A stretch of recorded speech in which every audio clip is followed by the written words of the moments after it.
Ferry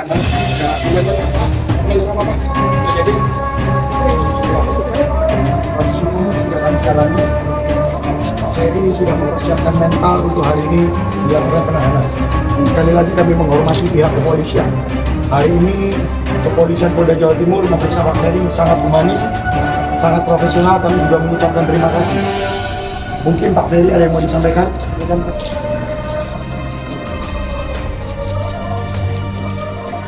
Mungkin pertama-tama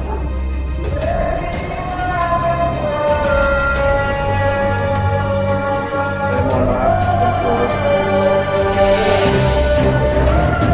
sebelumnya sebelum saya membacakan surat ini, saya buat surat ini tadi malam. Pertama-tama saya mohon maaf kepada yang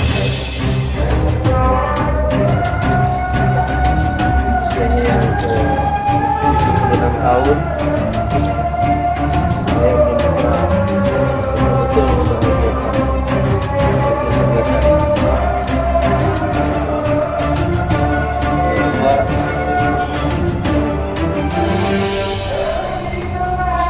mohon maaf pada istri saya.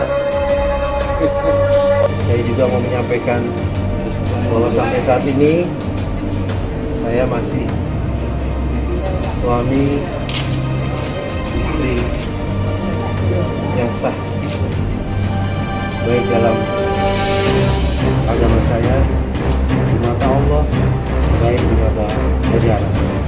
Jadi saya mohon kepada semua pihak, siapapun itu, saya tidak suzon, tapi cobalah. Sudah sepatutnya rumah tangga itu, setiap rumah tangga itu pasti akan ada permasalahan. Dan sudah selayaknya setiap ada permasalahan rumah tangga itu, semua bisa dicarikan jalan yang terbaik secara kekeluargaan. Rumah tangga bukan untuk konsumsi publik, rumah tangga bukan untuk dipanas-panasi.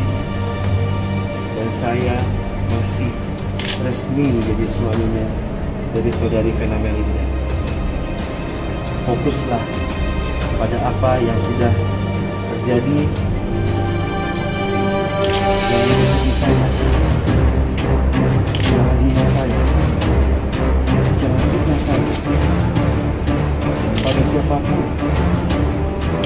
Karena sungguh saya sebagai warga negara yang baik, saya patut dihukum. Kemudian qadarullahnya itu darah ngocor yang mestinya saya lemes mungkin ya, itu Allah memberikan saya kekuatan, saya bisa loncat kayak kijang, saya bisa lari keluar sambil tolong saya, tolong saya, tolong saya. Tapi hari itu nggak ada yang nolong karena itu hari Minggu, mungkin sebelahnya penghuni pada sarapan dan di depan hotel itu ada Car Free Day, jadi ada musik senam yang keras banget.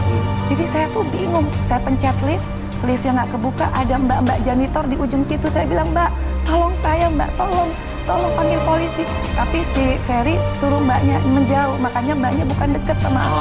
Mbaknya ngejauh, nah karena mbaknya ngejauh, aku cuma bilang, mbak, tolong mbak panggil polisi. Tapi yang ada di pikiran aku adalah aku harus ambil HP supaya aku bisa foto. Akhirnya aku loncat lagi ke kamar. Habis itu dia ambil aku, dia dorong lagi ke ujung tembok, ke sudut tembok lah. Di situ aku udah ngerasa ini mati nih aku, karena dia udah lebih beringas kan. Terus aku nggak tahu kenapa aku bisa punya pikiran, aku tatap matanya Ferry. Aku bilang, Bi, jangan bunuh aku. Di tanggal 6 nih kejadiannya ya. Kita lihat nih, bibir Pak Ferry robek nih, berdarah. Ini terjadi tanggal 6. Pertanyaannya kan begitu kan, siapa yang melakukan? Betul nggak? Terjemahkan sendiri. Di tanggal 6, Pak Ferry sebelum berangkat, bibirnya berdarah. Ada yang mencakar tuh. Betul Pak Ferry ya? Betul ya? Ini bibir berdarah dicakar ya? Banyak orang-orang yang suka tebar pesona dengan banyak bacot di televisi, dan ada yang mengatakan, saya sudah telepon situ, tidak benar kejadian itu. Bagaimana kau bisa ngomong berani begitu di TV hanya gara-gara kau telepon si oknum yang dilaporkan?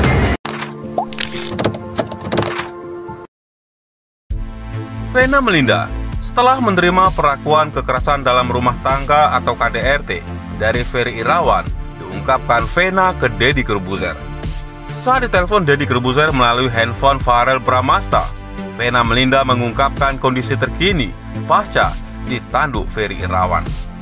Vena Melinda mengaku sulit untuk tidur, bahkan terus ketakutan. Makanya dia meminta Atala Naufal untuk terus menemani ibunya. "Dek, pulang ya," katanya. "Kejadiannya memang udah 3 hari ini aku kebangun. Tapi kalau hidung sudah agak mendingan," kata Vena. Vena juga mengaku masih shock. Meskipun kejadiannya sepekan lalu, kasus KDRT Vena heboh pada Minggu 8 Januari 2023 lalu. Sama baru kerasa shocknya, tegasnya lagi. Vena Melinda juga menceritakan kembali detik-detik KDRT yang dilakukan Ferry Irawan. Vena pun mengaku tak akan memberi maaf lagi, karena meskipun kondisi dirinya sudah berlumuran darah, Ferry masih ngamuk. "Kalau khilaf, mestinya saat istri sudah berdarah-darah, tidak menghalang-halangi saat aku minta tolong sama operator hotel. Saat aku mau menelpon keluarga, itu handphone diambil. Di situ, saya melihat kalau suami yang sayang ke istri tidak akan menghalang-halangi. Pokoknya panjanglah, nanti kapan-kapan kita cerita," katanya. Lebih lanjut, Vena, kejadian itu diambil hikmahnya saja. Vena juga akan ngobrol banyak jika kondisi fisiknya sudah enak ke Deddy Corbuzier. "Saya merasakan sendiri bagaimana bahaya mengancam saya saat itu," terang Vena. Oleh karena itu, melaporkan ulah suaminya itu ke polisi memang harus dilakukan. Saat ditanya Deddy Corbuzier, ada kemungkinan damai.